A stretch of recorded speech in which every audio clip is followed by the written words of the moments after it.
The governor of South Dakota says she is trying to help reopen the pork plant there, the site of one of America's biggest outbreaks. More than 800 cases linked to that plant, many of them immigrants. Matt Gutman now on the outbreak and the dilemma many essential workers face.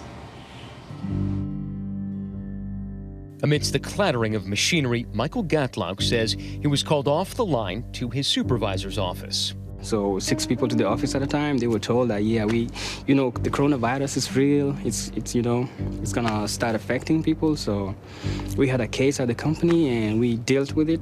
So you don't have to worry. Just keep coming in, do your job, stay safe. That was late March, and Michael, a 22-year-old refugee from Sudan, worried about the news.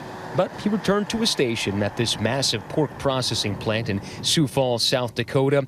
He was a gut snatcher at the Smithfield plant, which involves slicing the innards out of slaughtered hogs. Taking the guts out of the stomach, cut it down, and drop it into a tray.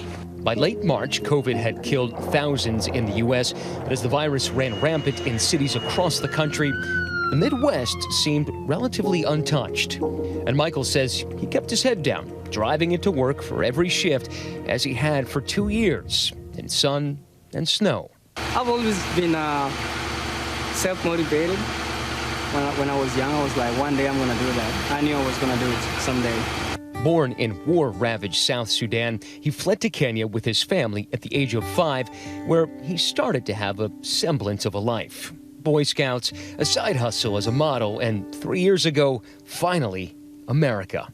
He, his mother, and brother all have jobs that pay well enough for them to afford this house and this new car.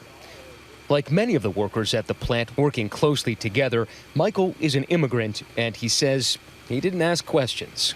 At the same time, reporters across town were asking questions based on anonymous tips to the Argus Leader's Facebook page, and they were about to break a story about allegations of problems inside the plant, leading to what would become the single biggest cluster in the country to date, one that would infect over 800 employees and kill 2 so far. The Argus Leader got a couple of messages to its tip line, and that's how you broke the story. Yeah.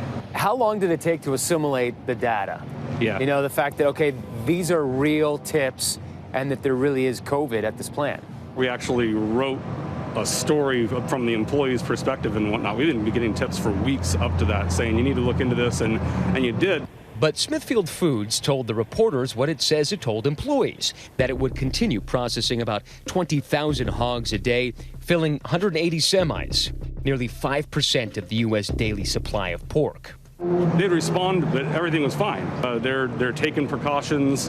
Joe Snevy wrote a story early on that they were taking precautions and that everything was fine. Less than a couple days later, the story breaks that there's dozens of cases.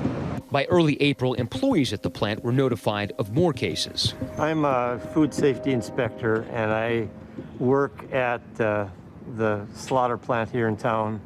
And our job is to make sure that diseased animals don't get into the food chain. Kevin works for the U.S. Department of Agriculture. He's a 4th-generation Dakotan who still likes to ride his horses. Knowing that you are a health inspector, did any of the plant employees come to you and try to seek help or get you to get other people's attention? They did come to us, but we basically couldn't tell the plant to close. We couldn't tell them really to do anything because we're pretty much restricted to, we're there for a reason, and we're there to make sure that they follow our rules and regulations to keep the food safe. And beyond that, as far as interaction with their workers, we have no input. By that time, Kevin says Smithfield had closed part of one assembly line. Were there any precautions taken where you worked on the kill floor?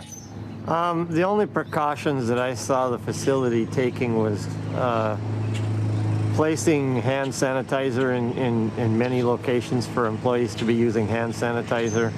They put up barriers in the lunchroom so that the people were divided. But as far as out on the kill floor, I didn't see any change taking place at all. What kind of changes did you hope to see?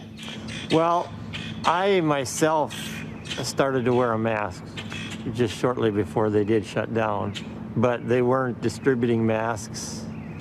They weren't acting like it was a needed procedure. On April 3rd, the CDC changed tack, and for the first time, it recommended the use of face coverings to slow the spread of the virus.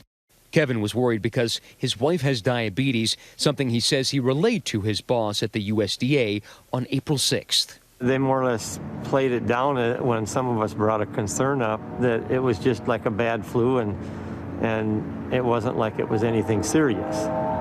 COVID-19 is a little more serious than that.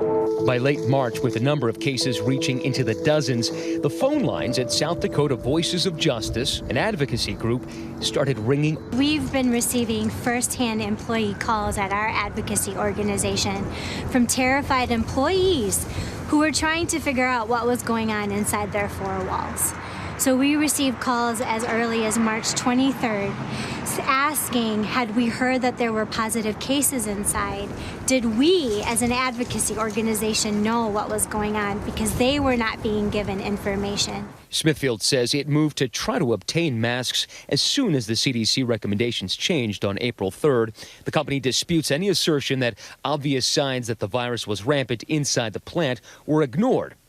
It also claims it was in constant communication with its employees about COVID-19 through multiple channels and in multiple languages. As the fourth largest employer in this corner of the state, the plant provided for a living for many in Sioux Falls, a regional hub which these days is getting harder to get to. So this is the departure area at Sioux Falls Airport. Not a single soul, including anybody who works for the airlines. In many ways, it's not just the Smithfield plant that has come to a standstill, but parts of the city as well. Most plant employees are immigrants who have formed their own little communities here. What we have is a combination of former HR employees, our unions, and community advocates who estimate between 80 to 90% of the employees at Smithfield are from immigrant and refugee communities.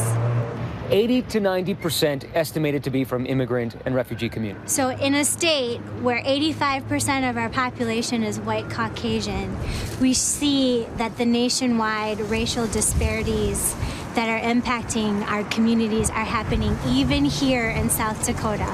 But a lot of these people consider working at Smithfield a privilege. Absolutely. I mean, think about what a refugee has had to go through to get to a country where they can earn $17 an hour. $17 an hour, but work at meatpacking plants is grueling. Still, it made Michael the highest earner in his family. I saw the notice on the board. If you have full attendance for the month, You're gonna get a bonus. And to be honest, how I felt about that was a really bad move because at that time people were getting sick. And once you see the notice that said you're gonna get a $500 bonus, that's like a huge amount. But Tunisia Islam, the advocate, said that bonus seen on this sign incentivized even the sick to show up for shifts. How big is a $500 bonus in Sioux Falls, South Dakota? When the average American doesn't have $400 in their savings account for an emergency, a $500 bonus is a lot of money.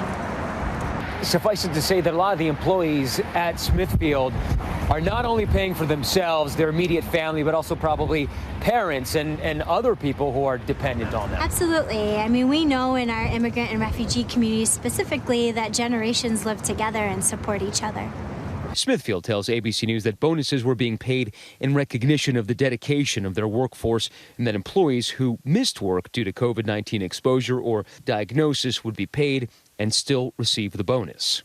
But in a report with recommendations on reducing transmission at the plant, the CDC, which said Smithfield did take steps to help reduce and mitigate the spread of the virus, recommended that the company discontinue any, quote, policies requiring a positive COVID-19 test result or healthcare providers' note for employees who are sick to validate their illness, qualify for sick leave, or return to work.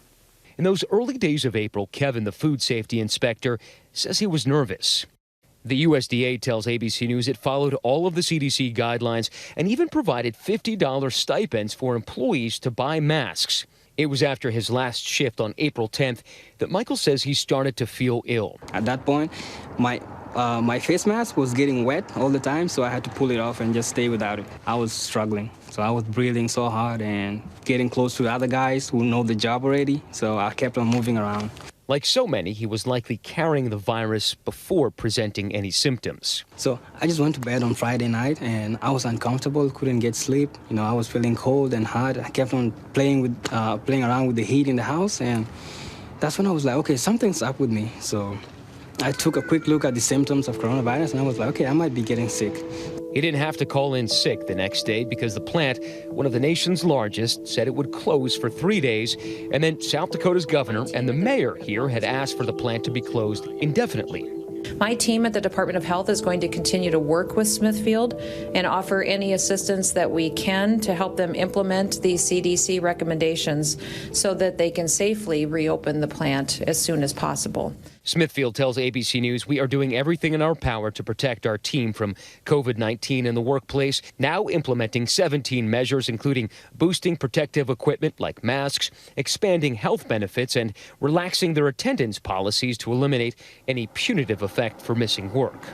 The Smithfield plant isn't much different from any other meatpacking plant, according to Kevin. As far as I understand, it's not a dirtier plant or a cleaner plant than anywhere else.